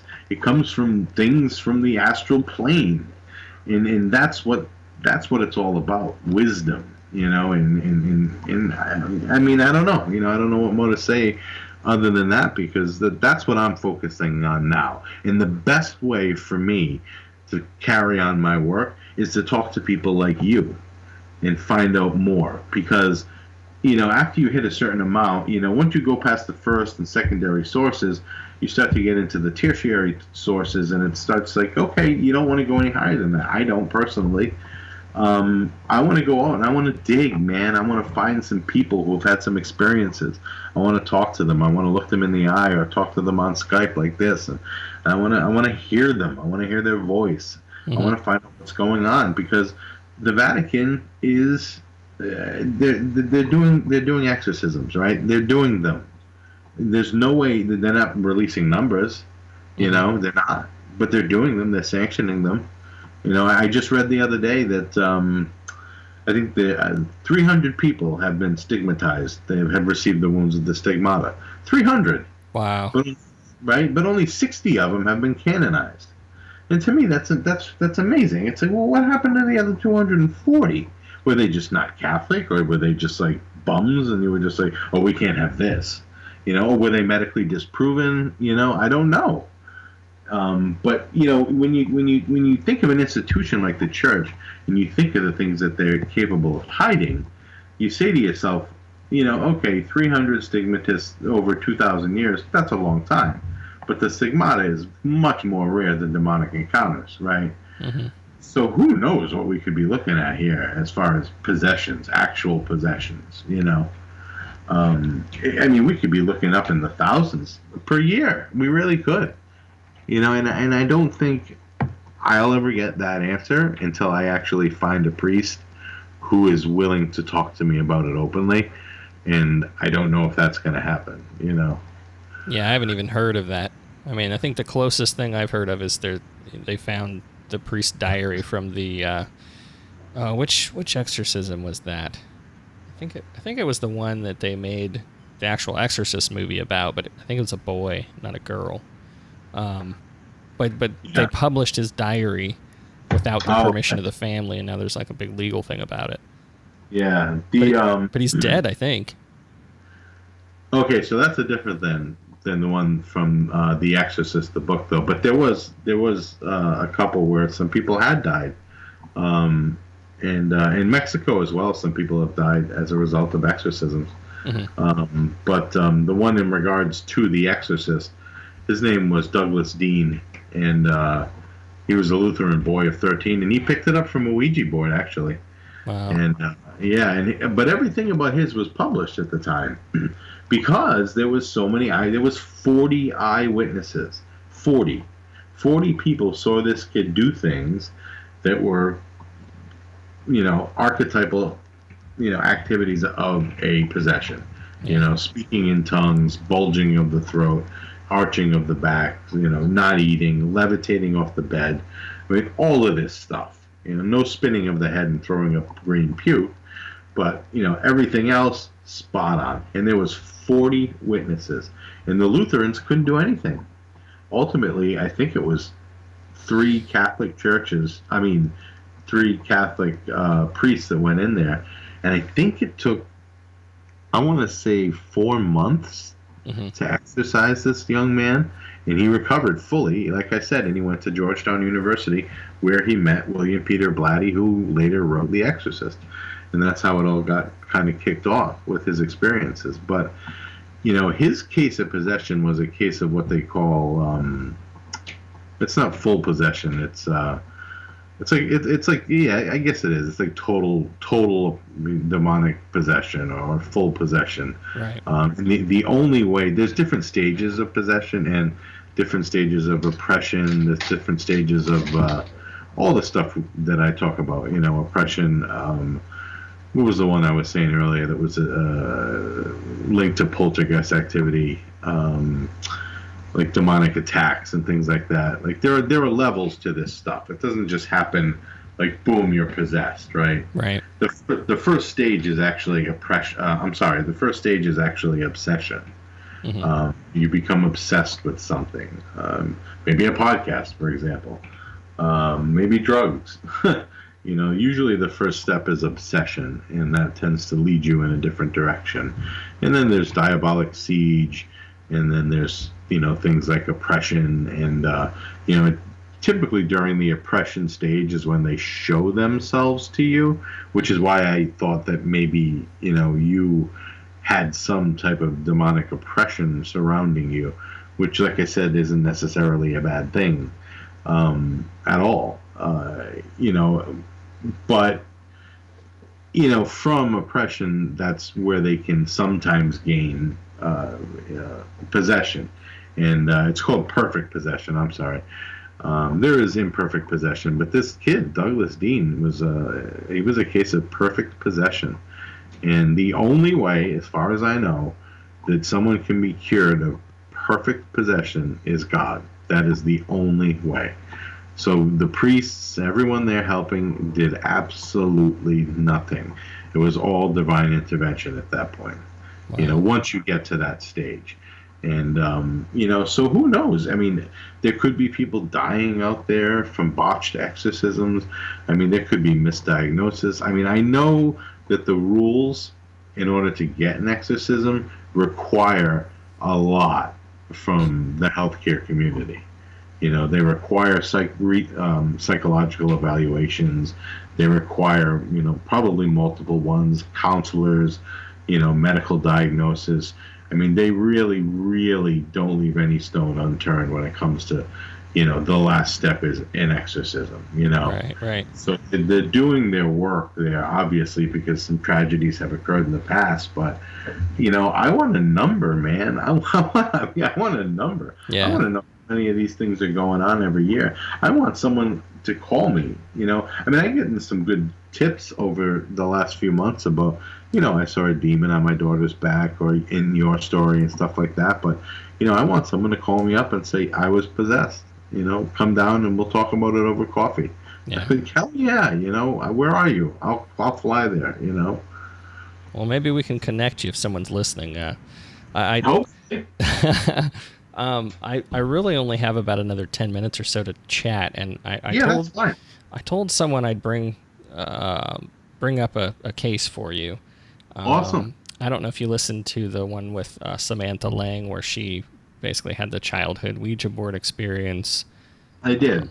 Yeah, so she didn't want to tell me the name of the that came through the board. She didn't.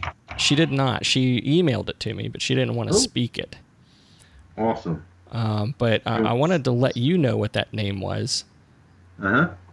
It's two words. It's Fed, F-E-D. F-E-D. The last name is Bacarn, B-A-C-A-R-N. A-R-N. And she said it was specifically 2 words, or was it could have possibly been?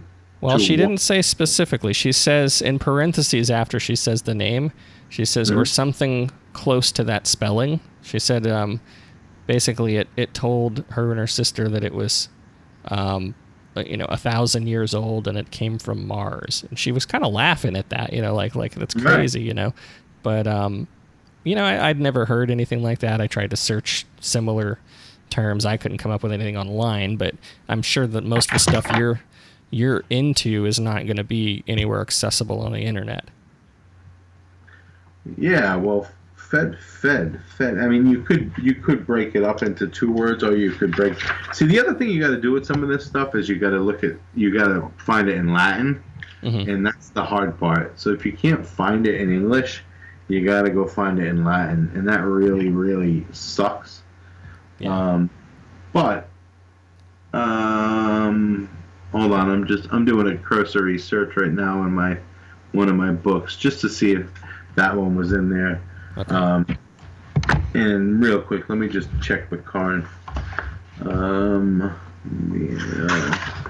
Just while I have you here. Yeah, sure. Let's see. VAR.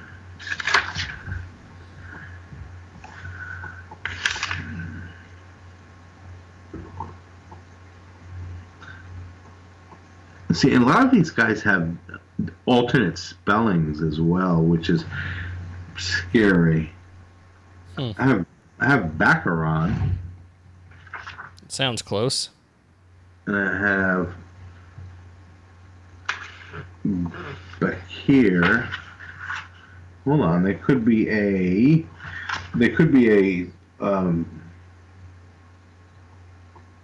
Ars Theology, back here. There could be also an alternate spelling. Where did I see Bacard? I'm sorry, I don't want to take up your last few minutes here, but it was Balakan, right? Yeah, see, alternate demonization included Balakem, are named sacred magic. Various names include associated with the East. Interesting. I'll do some looking into that because that's the second demonic name I've gotten off a Ouija board. Yeah. So I'm really looking into both of those because the guy from Shannon's show, he really wants an answer. Yeah. And this is the type of stuff that I love doing. This is theology, man.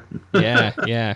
Well, I think she came to me kind of hoping to find some similarities in her story, and I think just with the thing that was like drawing or pulling what felt like a little string from her back, and the whole pushing her mattress up. She was trying to find out if there was anybody that had similar experiences that had spoken with me, and just the name. I told her, I said after listening to I think the first edition that you did on Shannon's show, I said I wonder if you would know anything about this name, and I just told her I'd pass the word along. I don't know if you would like to speak with her. I could connect you, but I think she's pretty. Reach out to my Facebook page. It's the Rhode Island Demonological Society. Okay, perfect. And, tell her to send me a message, and we can chat a little bit more through there, and maybe Skype, because I really would like to talk to her. Okay. But yeah, so my Facebook page, Rhode Island Demonological Society. You can also email me at live.deep.truth. I think. Yeah, live.deep.no.truth@gmail.com. Okay. So, yeah, livedeepnotruth.com. But awesome. I think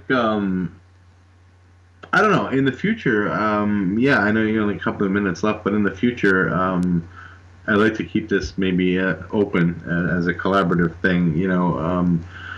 Anything. If you do want to use anything on your podcast, feel free. By all means. If you just wanted to have this conversation between me and you too, that's fine too.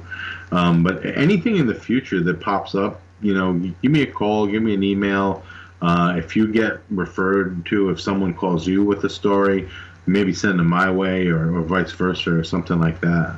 Yeah, absolutely. I appreciate that, and I'm still up for having more conversation with you if you'd like. Yeah, anytime, man. This is how we go fishing. The more I can get myself out there, and like I said, I'm not an expert, and I don't want to come across as an expert, but I have training in this stuff. Mm-hmm. And I think that a lot of people stay away from it with training because they think that it's like, like doctors, like they don't want to get involved with Bigfoot because, it's Bigfoot, why would a theologian want to put himself on the line to be on a podcast? Like, to me, who gives a shit? Yeah. This is this is part of the deal. There's good and evil in the world, clearly. I also listen to true crime podcasts, and there was a woman, I had nothing to do with the supernatural, this story. Nothing.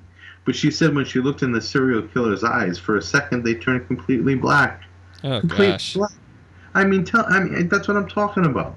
And then they were like, oh, okay. It wasn't a paranormal podcast. It was just a true crime podcast. And meanwhile, I'm saying, well, yeah, of course they did. Yeah. So anyway. Well, yeah, I don't know how you feel about dreams or like lucid dreams, but I think I have some more stuff I could talk to you about with that, and more than happy to share any of my other experiences. I kind of feel like the rest of them are kind of anticlimactic. It's like you see something for a split second and you go to investigate. But lucid dreaming is good. I think if you wanted to talk more about that, we could, because I think sometimes that leaves us prone to the metaphysical realm more than we'd like to be. That's another reason maybe why I'm not having experiences. I actually don't sleep very well. I actually don't sleep much at all. Mm-hmm. Lucid dreaming and I don't know if you've ever listened to the Whatcast. Mm-mm. But every time I mention that podcast, nobody ever heard of it. But I guess they're not really as popular as some other podcasts, but they're funny as hell. But they do their research so well, so well. You got to check out the Whatcast, and they had some guys on talking about lucid dreaming. You should check that out because it's really, really interesting way to learn about yourself. Yeah, I definitely will. You mentioned a few that I am not currently listening to, so I'll get on it. I've got I commute every day quite a while, so there you go. Plenty of time to listen. So what's a big commute in California? I gotta know. Well, it depends. I live probably 22, 23 miles from my office, and part of my week I'm commuting to different hospitals throughout the day. So that could be I can drive 80 to 100 miles in a day easy. Wow. In San Diego traffic though, that's hours.